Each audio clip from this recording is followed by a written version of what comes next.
She hangs up on me. So I get home, and you know when you walk home and you've been in a fight, and you're like, all right, how long is this fight? Is it happening still? Is it over? I don't know. I got to fill it out, you know? She never uses words like sorry. I'd love to hear that. I mean, that's a word she definitely doesn't know what it means. And I say it all the time. I walk around the house with just a sack of sorries, just handing them out all day. I try to give her some, like, would you like to carry some of these? She's like, I don't have pockets, so I'm good.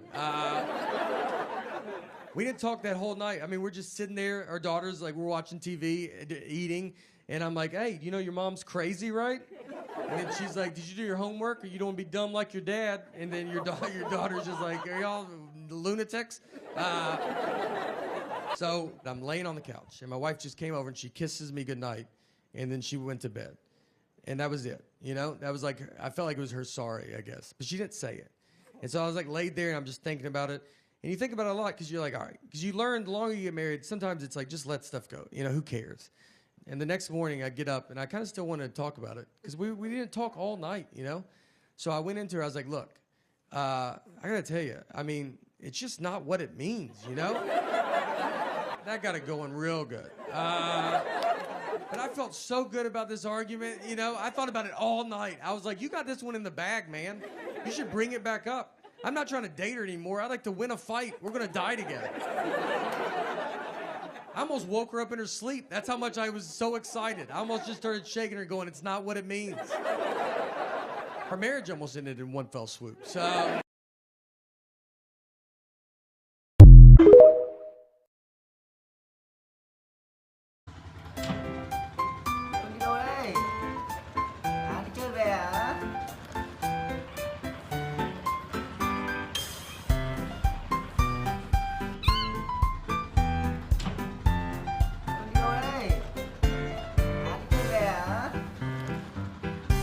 Chơi về hả?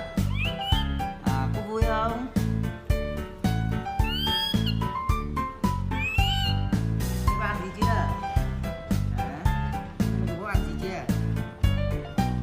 Ăn gì chưa? Lấy đồ ăn nhá. Được không? Thế có mang gì về cho bố không? Hả? Thế có mang gì về cho bố không? Sữa về nhà có lấy sữa nữa nhé. Có buồn ngủ hả?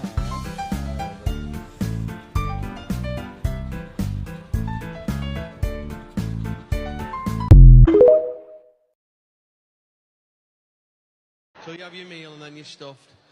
Oh God, I'm full. Woo, shouldn't have had all that. Oh, I'm full, I have to undo my pants. IBS. Oh, I'm full. Oh. Would you like a dessert?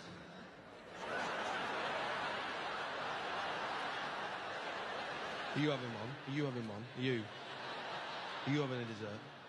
Oh, well, if you will, are you having one? Yeah, we'll have a look, yeah, we'll have a look. We'll have a look.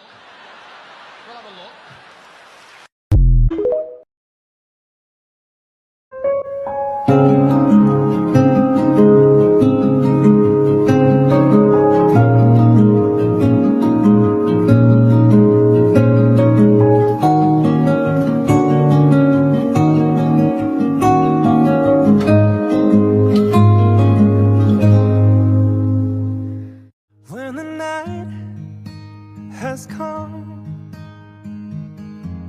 and the land is dark and the moon is the only light we'll see.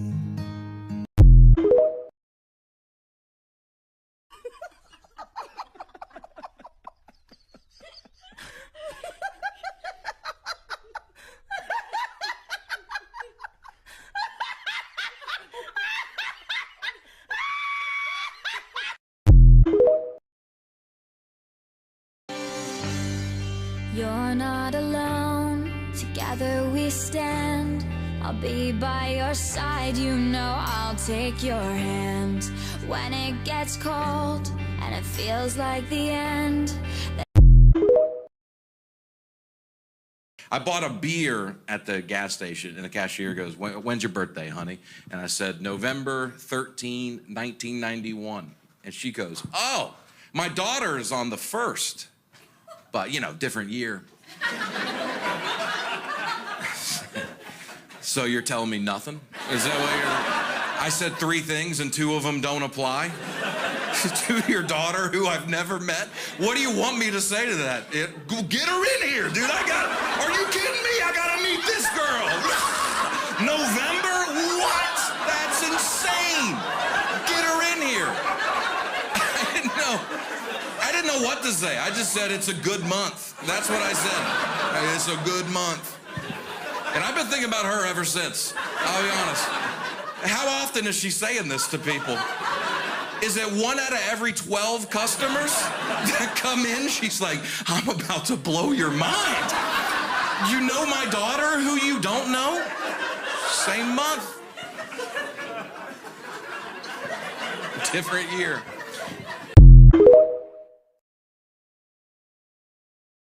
Right now, my focus is peace and happiness. I feel like I owe that to myself. And then surrounding myself with people that love me the same way that I love them. That's the goal. In life, you don't meet people by accident. Every connection has a purpose. Some bring lessons, teaching you something you need to grow. Others are blessings, adding light and joy to your journey. Every encounter, whether brief or lasting, shapes who you are. Embrace the lessons, cherish the blessings, and remember, each person you meet is part of your story for a reason. And touch the sound of silence. And in the naked light I saw 10,000 people, maybe. People talking without. Oh boy, got to sit down, take a rest on the porch. Imagination sets in, early soon I'm singing. Looking out my back door. There's giants doing cartwheels, statues wearing high heels. Look at all the happy creatures dancing on the lawn. Dinosaur controller, listening to Buck Owens. Looking out my back door. Tambourines and elephants are playing in the band. Won't you take a ride on the flying spoon? A wondrous apparition provided by magician. Looking out my back door.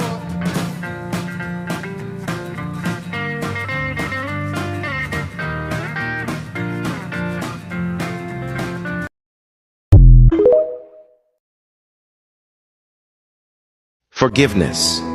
It's a word we hear often, but rarely understand. When someone hurts us, the pain can linger, shaping our thoughts and actions. Forgiving isn't about excusing the wrong. It's about freeing yourself from the chains of resentment. It's recognizing that holding on to anger only hurts you. Forgiveness is a gift you give to yourself. It's about healing, letting go, and moving forward with peace in your heart. Remember, forgiving doesn't mean forgetting. It means choosing to rise above the pain and reclaiming your power. Embrace forgiveness and you'll find freedom. Let go of the past and make room for a brighter future.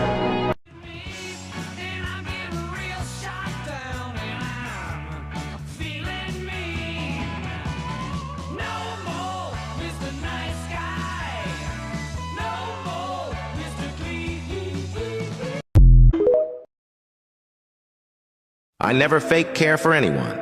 What I give from my heart. Every word, every action, every moment. It's real. It's genuine. I don't do things halfway. If I'm in, I'm all in. No pretense, no facade. My kindness isn't a performance. It's who I am. I believe in living authentically, loving deeply, and giving freely. When you're with me, you get the real me. No filters, no fakes, just pure, unfiltered sincerity.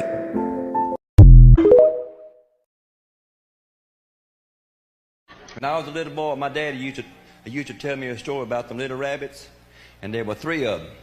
They was Foot and Foot and Foot. And they had ran out of stuff to eat in the garden that they had been raiding. And old Foot, he said, look, he said, Foot and Foot. He said, I'm going off, and I'm going to find us a new garden, new territory. And so old Foot, they said goodbye to Foot. And old Foot, he hopped and he hopped and he hopped and he hopped and he hopped and he hopped and he hopped. And finally, he found a nice garden, and there was still some stuff in there. In the meantime, old Foot got sick.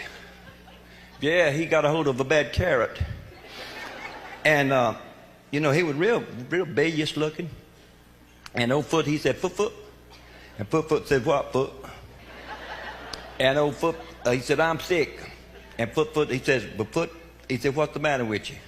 Foot, he said, I don't know, but I think that I got a hold of a bad carrot. And he said, I feel like I'm going to die. And he said, will you go and find Foot? And Foot said, okay, Foot. So old Foot, he said, goodbye to Foot. And he hopped and he hopped and he hopped and he hopped and he hopped and he hopped and he hopped and he hopped and he hopped. He finally found old Foot. And Foot said, hi, Foot. And Foot said, hi, Foot. He said, what's the matter? He said, well, Foot. He said, Foot, thick. And Foot, he said, Foot. He said, what's wrong with Foot? And Foot, he said to Foot, he said, well, he thinks he got a hold of a bad carrot, and he thinks he's going to die. He said, oh. Old Foot said, oh. He said, you go back, and if it gets worse, he said, you take him to a foot doctor.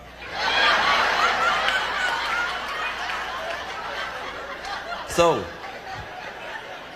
old Foot, he said goodbye to Foot. He said goodbye Foot, and Foot said goodbye to Foot.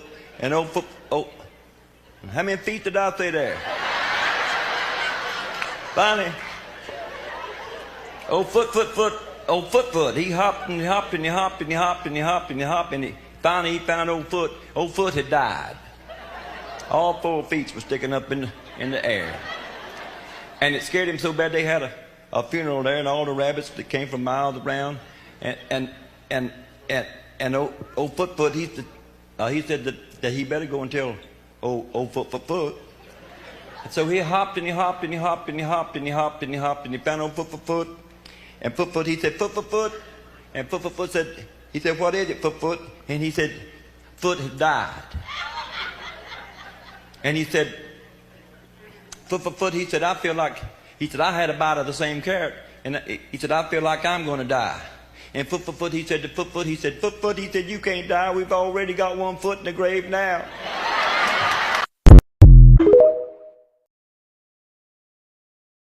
I was checking in at a hotel not long ago. Woman behind the counter, very pretty. And the guy in front of me is being a creep. I'm 20 feet behind him, but I'm watching, you know. He's checking in, and the woman goes, do you have any preference of what floor you stay on? I swear to y'all, this dude leans over the counter, and he goes, what floor are you staying on? And she goes, I'm not. I work here. I don't stay at the hotel that I work at. Is that how you think this works? Is that honestly how you think we staff this hotel? You think I'm a guest just chipping in down here in the lobby?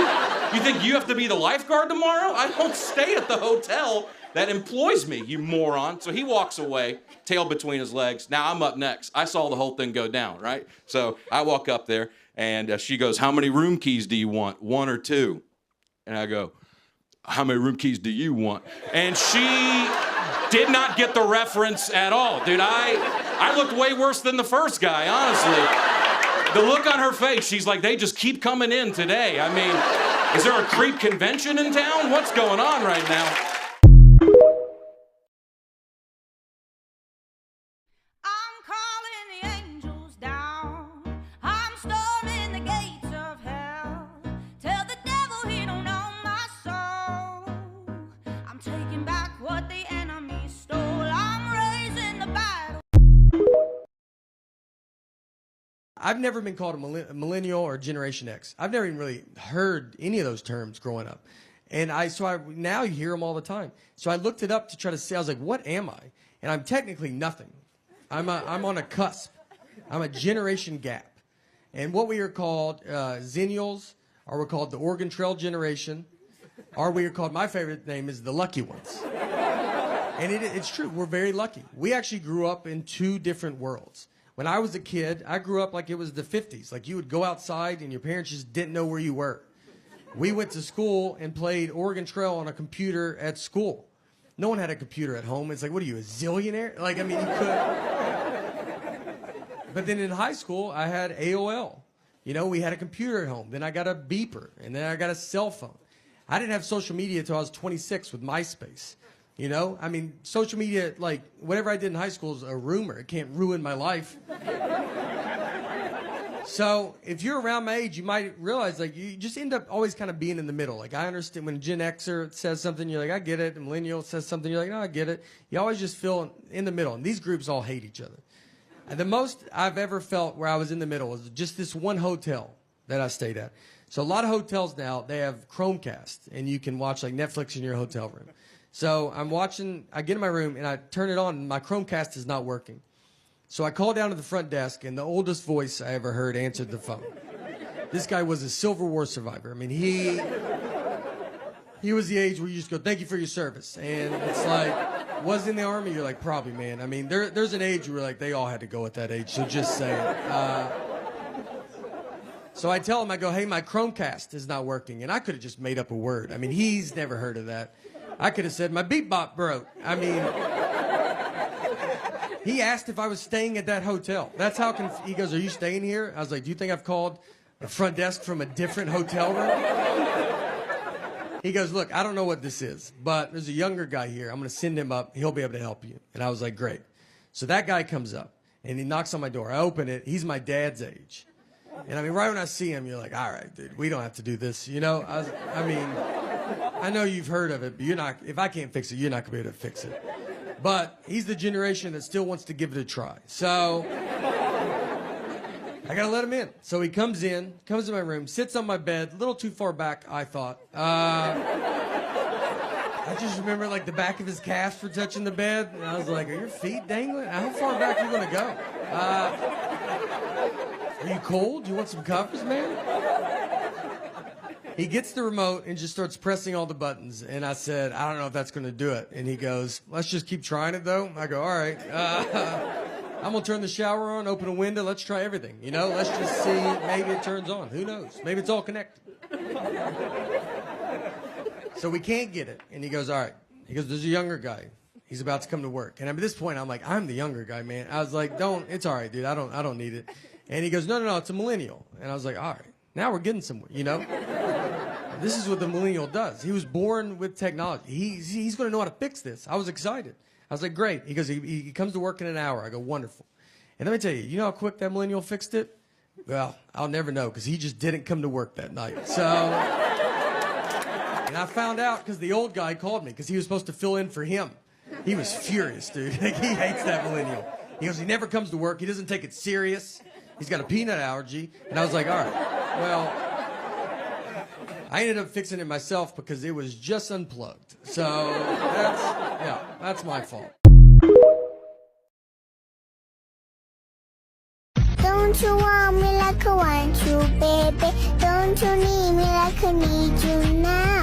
See tomorrow, but tonight go crazy.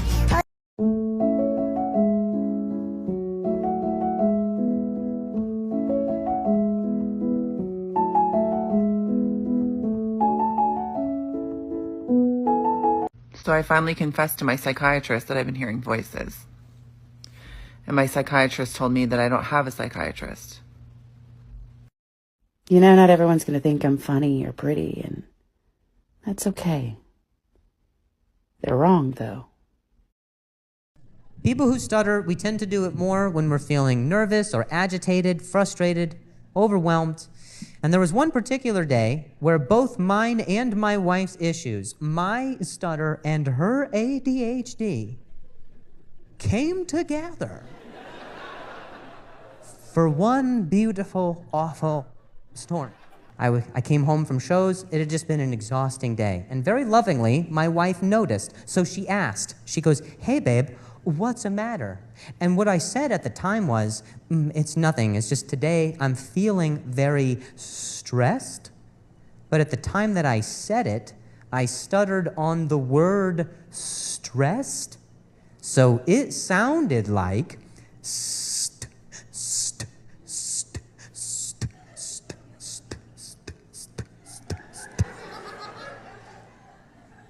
and this chick started dancing.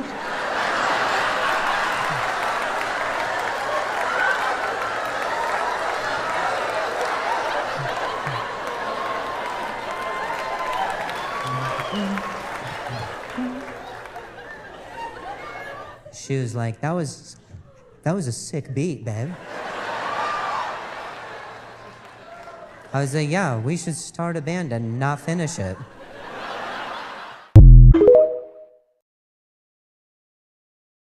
Well, my daughter, I know she's last year, she wanted a dachshund puppy. Daddy, I want a dachshund puppy. I want a dachshund puppy. I want a dachshund puppy. Hey, we ain't having no dachshund puppy in this house. We're having to fight for an hour. We're going at it. I want a dachshund puppy. No, I want a dachshund puppy. Like, honey, I read, dachshund puppies are terrible with children. She goes, you're terrible with children.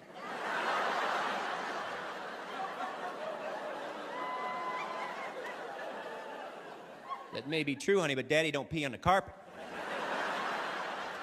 Just that one time, and that's before I knew Jesus, so that don't count at all.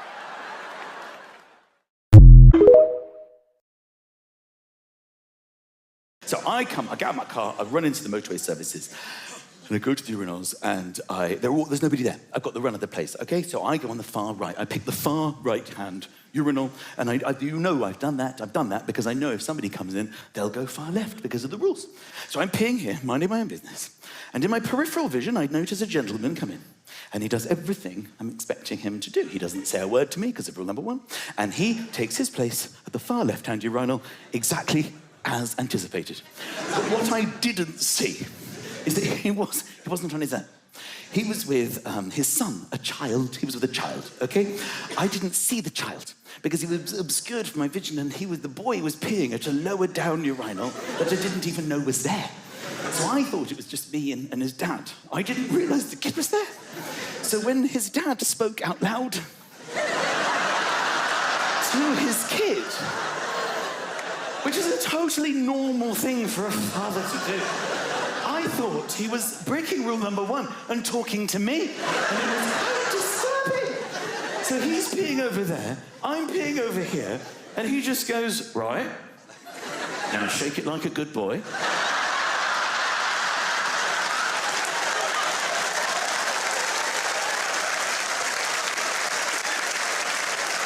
I don't know if I can fully explain to you the fear that washed over my body at this time. I thought, there's a lunatic, I have to run. My brain is saying, get out, run for your life, save yourself. But my body was paralyzed with fear, and I found myself being quite submissive. I did as I was told. I'm ashamed to admit. But I shook it like a good boy. Then he said, now put him away. And I did. I put him away. I hadn't finished. I peed my pants a bit. Then he said, now wash your hands and then come and hold Daddy's. I nearly threw up with fear. But as I turned, I saw the kid. And I thought, oh my God, he's talking to his child. And I immediately found it hilarious. And I don't know why I did this. I told him, why did I do that? I told him about it. We were washing our hands and I broke the rules. I was like, you know when you said, shake it like a good boy? I thought you were talking to me.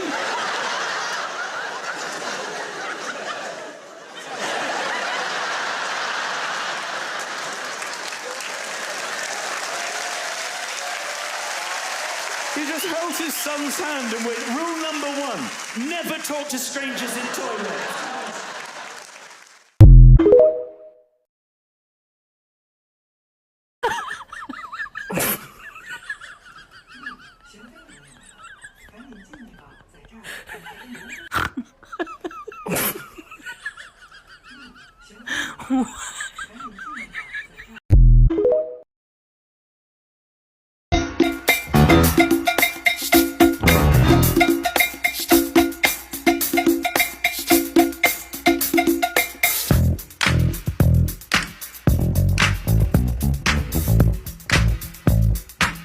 No one can change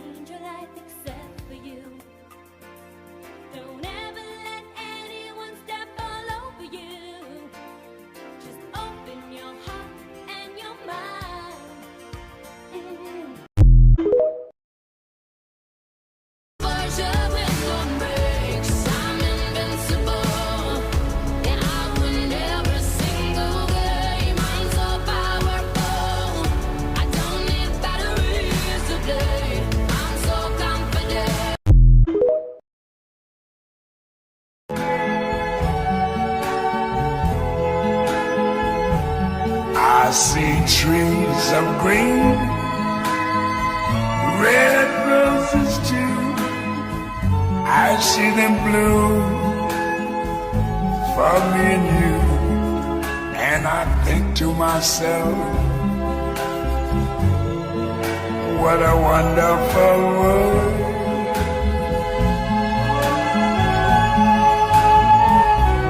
I see skies of blue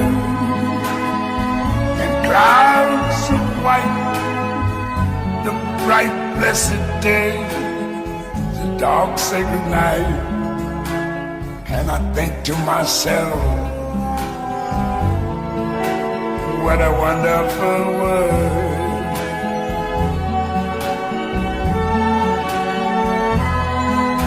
The colors of the rainbow, so pretty in the sky, are also on the faces of people going by. I see friends.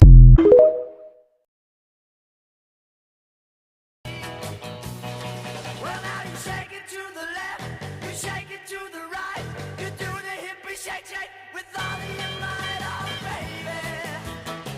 Yeah, come on and shake.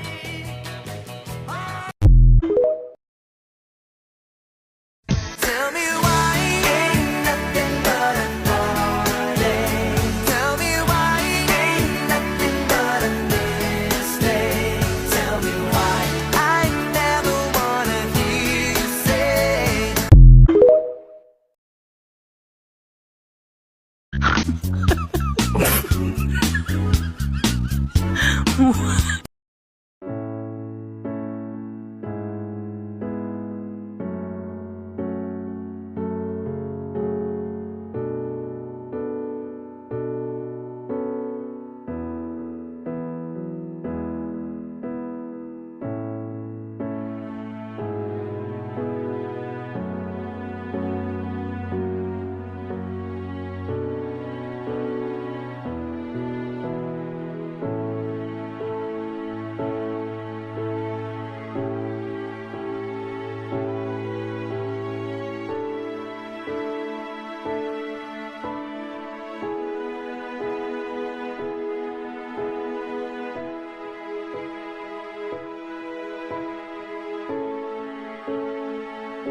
Rule number 17.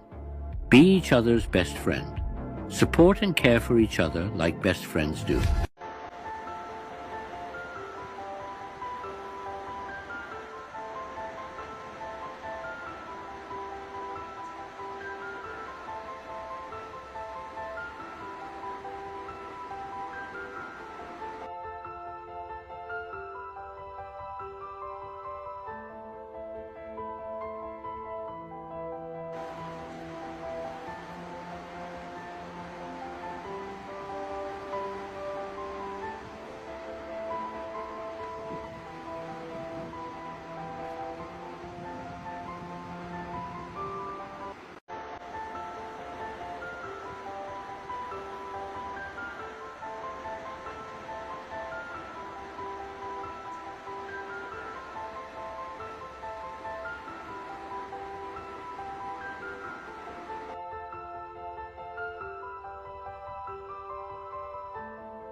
Nobody is perfect. We all make mistakes. We say wrong things. We do wrong things. We fall. We get up. We learn. We grow. We move on, we live, and we thank God for all. Life says, every day is a chance to begin again. Don't focus on the failures of yesterday. They're lessons, not limitations. Start today with positive thoughts, a grateful heart, and a hopeful spirit. Embrace the possibilities that each new day holds, and trust that small steps forward create great progress. Your journey is yours to rewrite, one day at a time.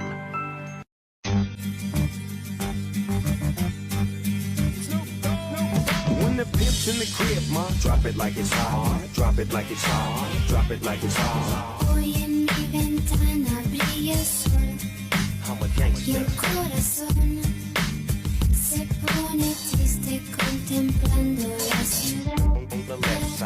¿Por qué te vas?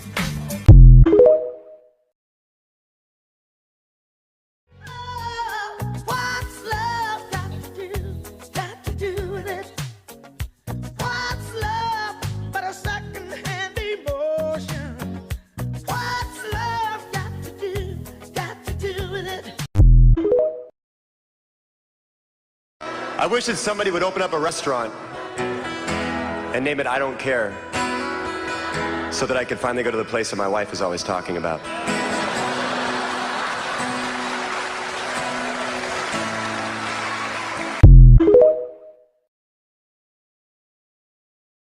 Tell me why ain't nothing but a heartache. Tell me why ain't nothing but a mistake. Tell me why I never wanna hear you say. There's moonlight and moss in the trees down the Seven Bridges Road. Well, now you shake it to the left, you shake it to the right, you do the hippie shake shake with all of your might, oh baby. Yeah, come on and shake. Oh.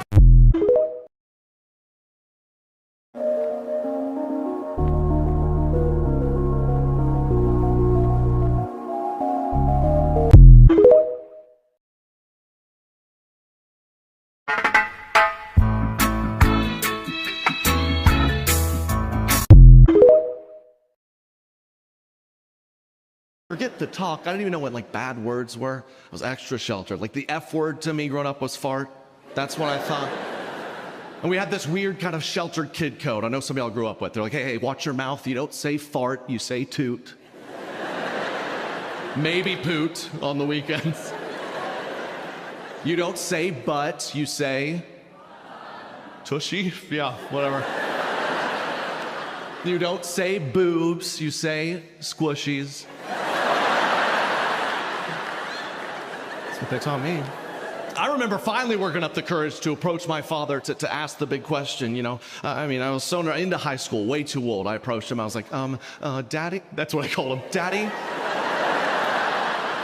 Daddy? How am I a person?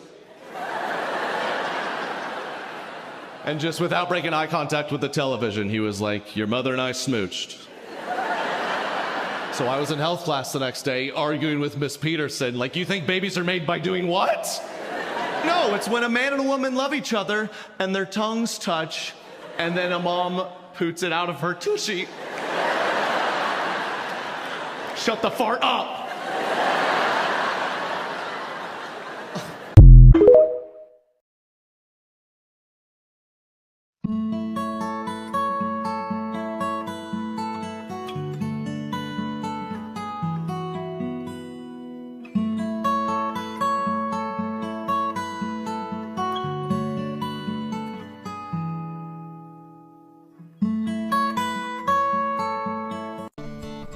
Chick-fil-A. I could eat there 7 times a day, where the people laugh and children play. Oh, I'm in love with Chick-fil-A. Suddenly, I need waffle fries in front of me, with some nuggets and a large sweet tea. Oh, Chick-fil-A, you set me free. Kids, get in the van so we can go there today. But their stores are closed, oh I know, 'cause it's Sunday. Chick-fil-A. What a dirty, rotten trick to play. Now I have to settle for Subway. Oh, I'm in love with Chick-fil-A. Chick-fil-A.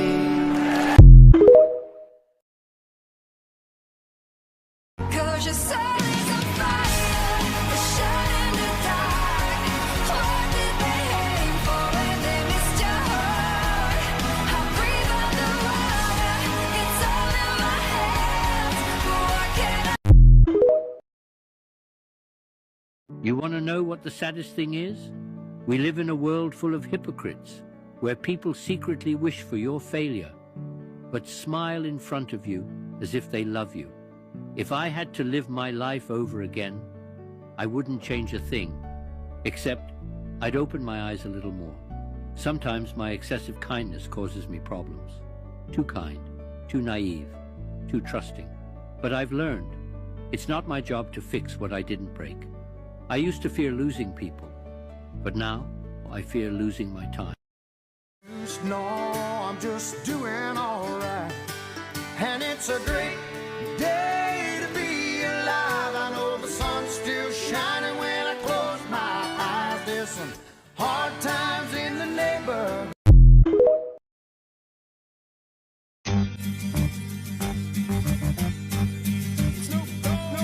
When the pimp's in the crib, ma, drop it like it's hot. Drop it like it's hot. Drop it like it's hot. Hoy en mi ventana brilla el sol. I'm a Y gangster. el corazón se pone triste contemplando la ciudad. On the left side. ¿Por qué te vas?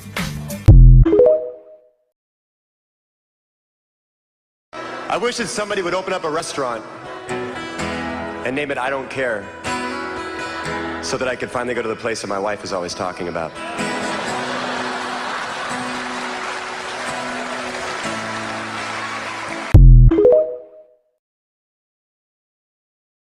Forget the talk. I didn't even know what like bad words were. I was extra sheltered. Like the F word to me growing up was fart. That's what I thought. And we had this weird kind of sheltered kid code. I know some of y'all grew up with. They're like, hey, watch your mouth. You don't say fart, you say toot. Maybe poot on the weekends. You don't say butt, you say tushy. Yeah, whatever. You don't say boobs, you say squishies. That's what they taught me.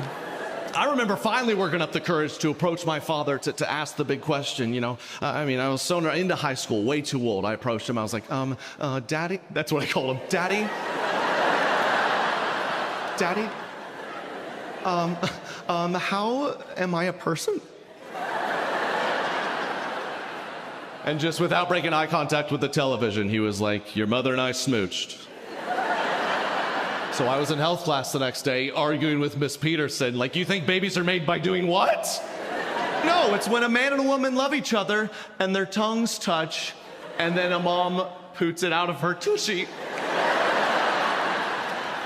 Shut the fart up.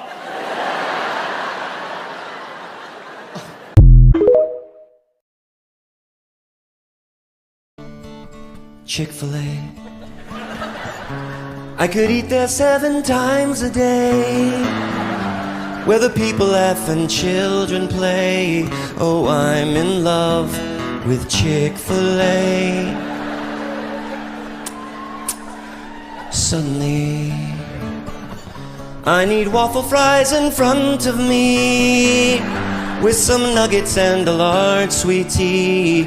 Oh, Chick-fil-A, you set me free.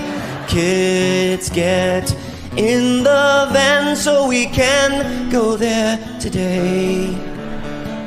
But their stores are closed, oh I know, 'cause it's Sunday. Chick-fil-A. What a dirty, rotten trick to play. Now I have to settle for Subway. Oh, I'm in love with Chick-fil-A. Chick-fil-A.